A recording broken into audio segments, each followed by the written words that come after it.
Good morning all student. कक्षा 9 subject science और केशव विद्या मंदिर के यूट्यूब चैनल में आपका हार्दिक स्वागत है। हम कक्षा 9 में पाठ लेसन नंबर जो है परमाणु की संरचना के बारे में पढ़ रहे थे। अब तक की वीडियो में पिछली वीडियो में हमने उपकोषों में इलेक्ट्रॉन बनने का क्रम समझा था। उपकोषों में ऊर्जा के बढ़ते क्रम के आधार पर इलेक्ट्रॉन किस प्रकार से भरे जाते हैं, मतलब उपकोषों में ऊर्जा के बढ़ते क्रम के आधार पर इलेक्ट्रॉन किस प्रकार से भरे जाते हैं वो हमने समझा था। अब इलेक्ट्रॉन भरने का क्रम आपको क्या याद होगा, आपने प्रैक्टिस की होगी जब हमने कल होमवर्क दिया था। जिस प्रकार Na परमाणु का क्रमांक कितना है 11।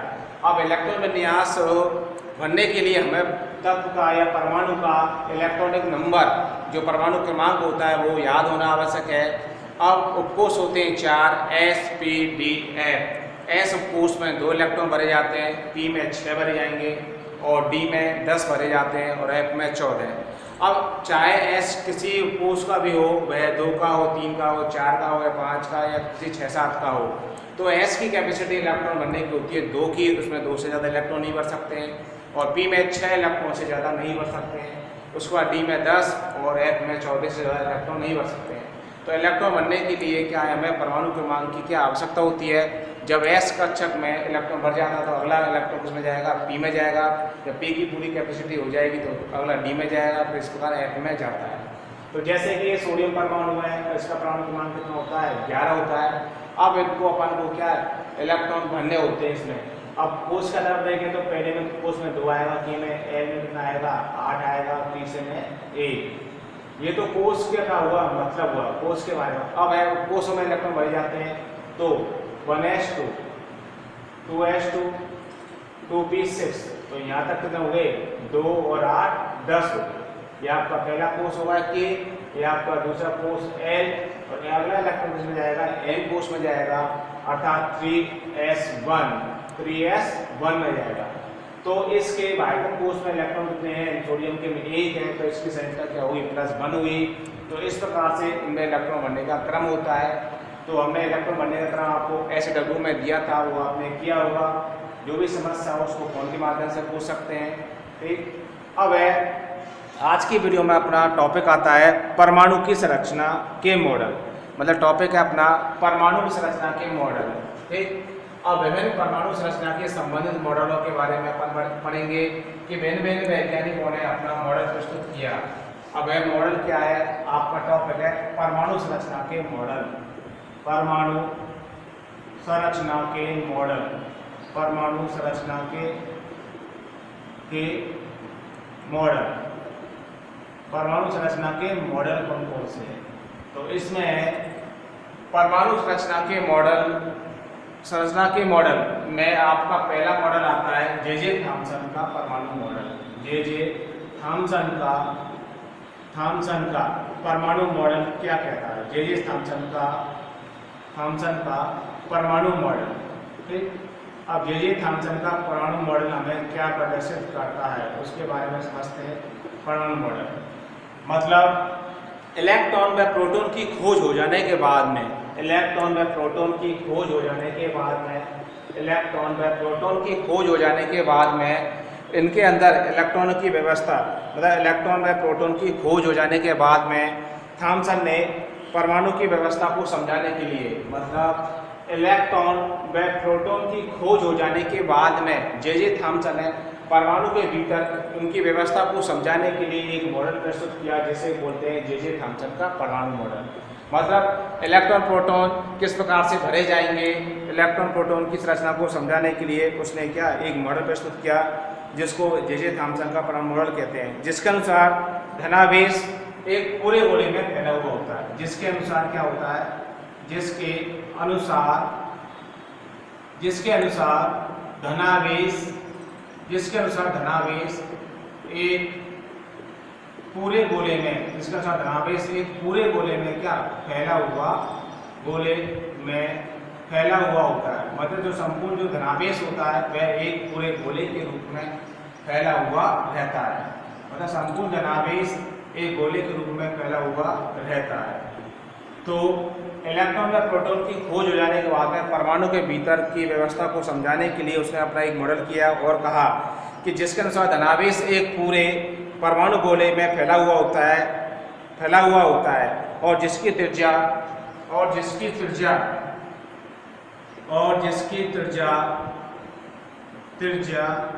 10 की घात -8 सेंटीमीटर होती है। जिसकी त्रिज्या क्या होती है? 10 की घात 8 सेंटीमीटर होती है। मतलब परमाणु के भीतर धनावेश से पूरे गोले में क्या फैला हुआ है, यह इसको बोल सकते हैं धनात्मक ये क्या होता है? गोला होता है। इसके बीच में इलेक्ट्रॉन पाए जाते हैं। इसके बीच में इलेक्ट्रॉन पाए जाते हैं या धसे हुए होते हैं। इलेक्ट्रॉन पाए जाते हैं, E- का अर्थ होता है इलेक्ट्रॉन। तो उसके जे थॉम्सन के अनुसार धनावेश एक पूरे गोले में क्या फैला हुआ रहता है। एक पूरे गोले में धनावेश क्या फैला हुआ होता है और जिसकी त्रिज्या क्या होती है? 10 की घात -8 सेंटीमीटर होती है। ठीक, तो ये जैसे कि पूरा ये धनात्मक क्या है? गोला है। ये धनात्मक क्या है? गोला। इस धनात्मक गोले की त्रिज्या कितनी होती है? 10 की घात -8 सेंटीमीटर होती है। मतलब पूरा संपूर्ण धनावेश इस गोले में क्या फैला हुआ होता है। जब पूरा गोला ये क्या है? धनात्मक क्या है? गोला है, जिस पर धनावेश ये गोला उसको मान सकते हैं अपन। अब इसके बीच में क्या है? ये संपूर्ण धनात्मक क्या है? गोला है। इसको शो नहीं करते हैं तो ये संपूर्ण क्या है? धनात्मक क्या है? गोला है। इसको अपन क्या बोल दिया? ये संपूर्ण जो है धनात्मक क्या है? गोला है। अब इसके बीच में क्या इलेक्ट्रॉन क्या धसे हुए रहते हैं। इसके बीच में क्या इलेक्ट्रॉन क्या धसे हुए रहते हैं, जो कि किसको मतलब परमाणु को, जो कि परमाणु को क्या बनाते हैं? उदासीन बनाते हैं। जो कि परमाणु को उदासीन बनाते हैं। जो कि परमाणु को उदासीन या वैद्युत उदासीन बनाते हैं। जो कि क्या बनाते हैं? परमाणु को क्या बनाते हैं? उदासीन बनाते हैं। तो बीच में क्या इलेक्ट्रॉन धसे हुए होते हैं, जो कि इसे परमाणु को उदासीन बनाते हैं। थॉम्सन के अनुसार परमाणु धनावेश एक बादल है। मतलब थॉम्सन के अनुसार परमाणु एक धनावेश क्या है? गोला है या बादल के रूप में क्या माना जाता है। ये संपूर्ण जो धनावेश जो ये गोला होता है, ये धनात्मक क्या है? बादल की तरह हमें क्या दिखाई देता है? धनात्मक गोला जो होता है वह संपूर्ण एक बादल की तरह हमें दिखाई देता है। संपूर्ण क्या बादल की तरह दिखाई देता है। तो थॉम्सन के अनुसार परमाणु धनावेश एक बादल है। परमाणु क्या एक धनावेश बादल है। अब जिसमें धनावेश को उदासीन बनाए रखने के लिए मतलब उसने क्या कह दिया? देखो कि ये संपूर्ण जो गोला है, यह संपूर्ण जो गोला है एक धनात्मक क्या है? गोला। संपूर्ण धनात्मक गोला है, जिसे धनात्मक बादल की तरह उसने मान लिया है। अब इसके बीच में क्या इलेक्ट्रॉन क्या धसे होते हैं, जो कि इसे क्या बनाते हैं? वैद्युत उदासीन बनाते हैं। तो संपूर्ण धनात्मक गोला हुआ, ये बादल की तरह हमें क्या दिखाई देता है। और बीच में जो इलेक्ट्रॉन पाए जाते हैं, जो उसको क्या बनाते हैं? उदासीन बनाते हैं। ये थॉम्सन के अनुसार क्या था? मॉडल था। तो ये संपूर्ण धनावेश था। अब क्या होता है? जिस प्रकार देखा हमने कि अपने मॉडल की व्याख्या में उसने बताया कि जिस तरह उसने अपने मॉडल की व्याख्या जे थॉम्सन ने अपने मॉडल की व्याख्या प्लम पुडिंग मॉडल की तरह की थी। मतलब उस मॉडल ने जे थॉम्सन ने अपने परमाणु मॉडल को प्लम पुडिंग मॉडल के नाम से भी इसको जाना जाता है। इसको प्लम पुडिंग मॉडल के नाम से जाना जाता है। प्लम पुडिंग मॉडल के नाम से भी इसको क्या जाना जाता है। मतलब जे थॉम्सन के मॉडल को प्लम पुडिंग मॉडल के नाम से भी इसको क्या जाना जाता है। जिस तरह पुडिंग क्या है? एक प्रकार की मिठाई है।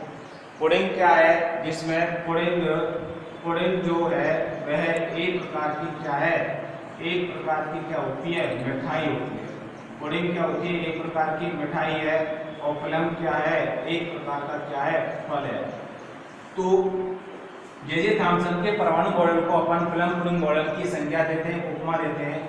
तो पुडिंग क्या है? एक प्रकार की मिठाई है, जबकि प्लम क्या है? एक प्रकार का फल होता है।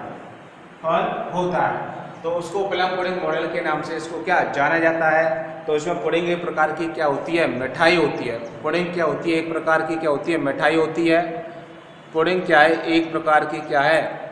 मिठाई है। और प्लम क्या है? एक प्रकार का फल है। उसी प्रकार परमाणु में इलेक्ट्रॉन उपस्थित रहते हैं, जिस प्रकार थॉम्सन के परमाणु मॉडल को प्लम मॉडल कहते हैं। मतलब परमाणु को एक धनावेश इसमें क्या गोला माना गया है और इलेक्ट्रॉन इसमें सूखे मेवे की तरह क्या धसे हुए रहते हैं। मतलब जे थॉम्सन ने अपने परमाणु मॉडल को प्लम पुडिंग मॉडल के नाम से इसको क्या जाना जाता है। अब पुडिंग क्या एक प्रकार की मिठाई होती है और प्लम एक प्रकार का क्या होता है, फल होता है। आपने इस मॉडल को जैसे बूंदी के, आपने गोंदी के या बूंदी के लड्डू जो देखेंगे, मतलब बूंदी के जो लड्डू होते हैं, बूंदी के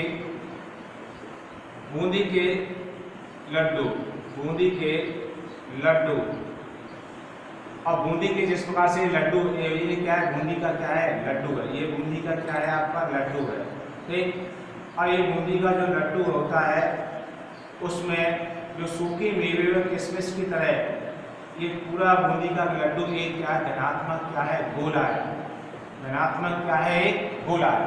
ये बूंदी का जो लड्डू है ये धनात्मक क्या है, गोला है। अब संपूर्ण धनात्मक गोला, धनात्मक जो आवेश के अंदर क्या फैला हुआ है, तो बूंदी के लड्डू को, गोल जो लड्डू होता है उसको अपन एक धनात्मक क्या मान लिया, गोला मान लिया। अब इसके बीच बीच में, बूंदी के लड्डू के बीच बीच में आपने देखा होगा सूखे मेवे या किशमिश या काली मिर्च जो धसी रहती है वो इलेक्ट्रॉन के समान क्या बीच बीच में धसी हुई होती है। अब बूंदी के लड्डू में बीच बीच में क्या ये सूखे मेवे या किशमिश क्या धसी हुई रहती हैं, ठीक, धसी होती हैं, जो कि क्या इसको क्या मान लिया अपन ने, एक इलेक्ट्रॉन की तरह, एक माइनस इलेक्ट्रॉन क्या धसी रहती हैं। तो ये संपूर्ण धनात्मक क्या आवेश गोला है, आवेश को गोले के रूप में मान सकते हैं। अब बूंदी के लड्डू में सूखे मेवे जिस प्रकार धसे रहते हैं उनको अपन इलेक्ट्रॉन की क्या देते हैं, संज्ञा देते हैं। तो इस प्रकार से धनात्मक क्या हुआ, गोला हुआ, और बूंदी के लड्डू में जो सूखे मेवे हैं वह क्या इलेक्ट्रॉन की तरह क्या धसे हुए रहते हैं। तो ये जे थॉम्सन का क्या है, परमाणु मॉडल है। जिस प्रकार से देखो जैसे कि H परमाणु, अब ये संपूर्ण ये किसका मॉडल है, H परमाणु का ये क्या है, मॉडल है। यह है H परमाणु का मॉडल है, जिसको अपन क्या बोलते हैं, H परमाणु का इसको मॉडल माना जाता है, ठीक। H परमाणु का मॉडल इसलिए माना जाता है क्योंकि ये हाइड्रोजन परमाणु है, हाइड्रोजन परमाणु का एक प्रतिरूप है। हाइड्रोजन परमाणु का प्रतिरूप कह लो या हाइड्रोजन परमाणु का मॉडल को नाम से इसको संज्ञा देते हैं। अब हाइड्रोजन परमाणु का परमाणु क्रमांक क्या होता है, ये पूरा संपूर्ण धनात्मक क्या है, गोला है। ये पूरा संपूर्ण क्या है, धनात्मक क्या है, गोला है। इसको संपूर्ण धनात्मक गोला कह दिया। अब इसमें इलेक्ट्रॉन, एक इलेक्ट्रॉन है हाइड्रोजन परमाणु में, एक इलेक्ट्रॉन बनना है, एक इलेक्ट्रॉन बीच में क्या धसा हुआ रहता है। और संपूर्ण जो धनावेश होता है उसका धनावेश का मतलब प्लस होगा, क्योंकि H तो एक इलेक्ट्रॉन होगा, तो एक इलेक्ट्रॉन बनेंगे तो संपूर्ण धनात्मक एक इकाई के आवेश धनावेश के बराबर होता है।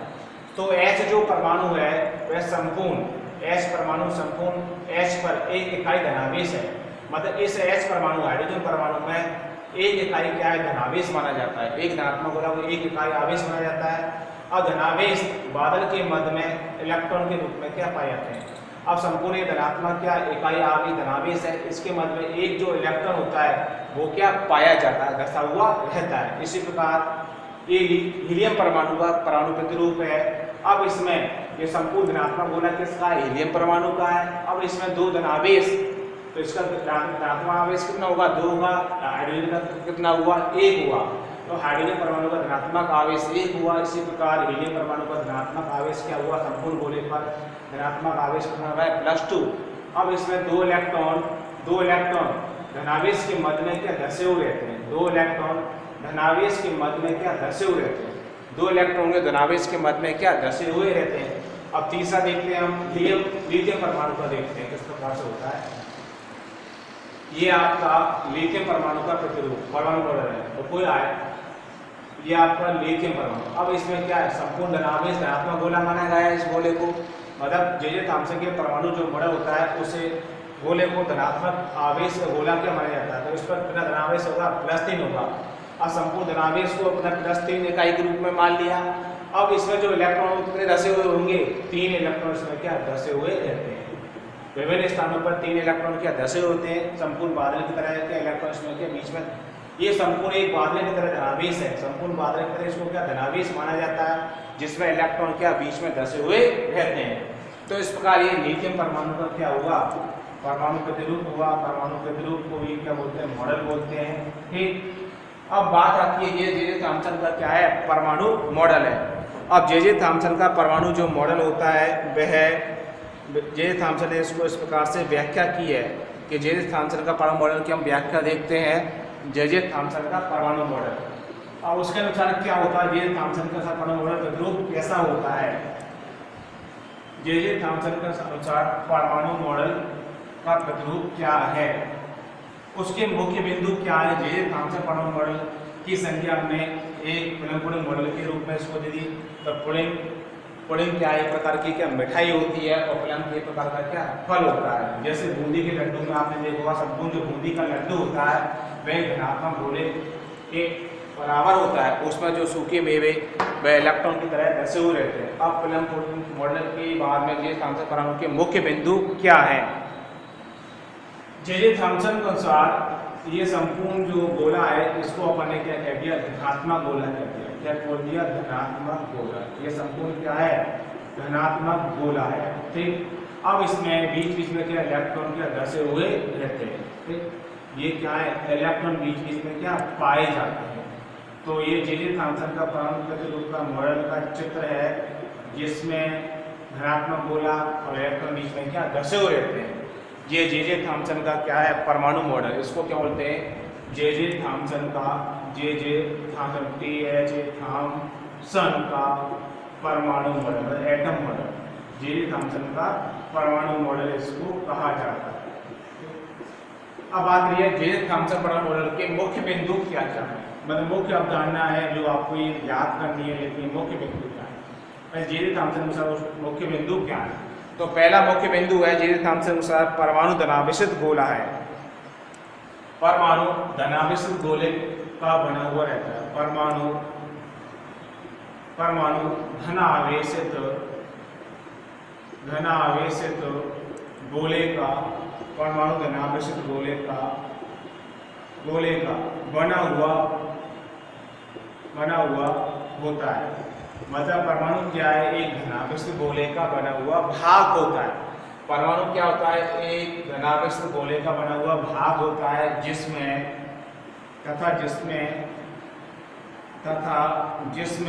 इलेक्ट्रॉन धसे हुए रहते हैं। जिसमें इलेक्ट्रॉन क्या धसे हुए रहते हैं, जिसमें इलेक्ट्रॉन क्या है धसे हुए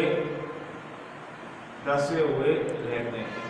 ठीक, तो उसने क्या कह दिया, परमाणु एक क्या है, धनावेशित गोला है जिसमें इलेक्ट्रॉन क्या धसे हुए रहते हैं।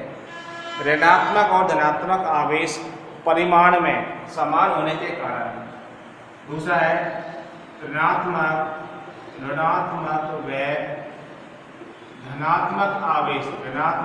धनात्मक आवेश, जो धनात्मक और ऋणात्मक जो आवेश होते हैं वह परिमाण में समान होने के कारण, मतलब वो कह रहा है ये संपूर्ण धनात्मक गोला है, तो संपूर्ण धनात्मक गोला धनात्मक आवेश और ऋणात्मक आवेश का जो परिमाण होता है वह समान होने के कारण समान होते हैं, इसलिए परमाणु को वैद्युत उदासीन माना गया है। मतलब धनात्मक और ऋणात्मक जो आवेश होता है वह परमाणु में क्या होगा, समान होने के कारण परमाणु समान होने के कारण परमाणु को एक वैद्युत उदासीन माना जाता है।